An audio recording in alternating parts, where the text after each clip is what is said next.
میفرماد استغفار کن غم از دلت میره. چرا؟ خدا خوشش میاد دیگه. ان الله یحب التوابین. آفرین پسرم، حالت خوب میشه، غم رفت.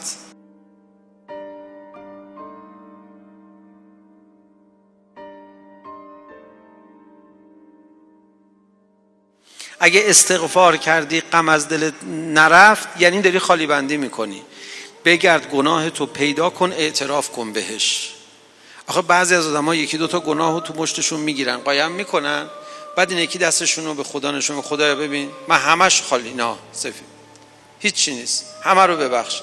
اون دست چی قایم کردی اون پشت؟ نه اون گناه نه، این باشه، اینو اصلا نمیخوام استغفار کنم، اینا بقیه‌اش همه اینا رو غلط کردم.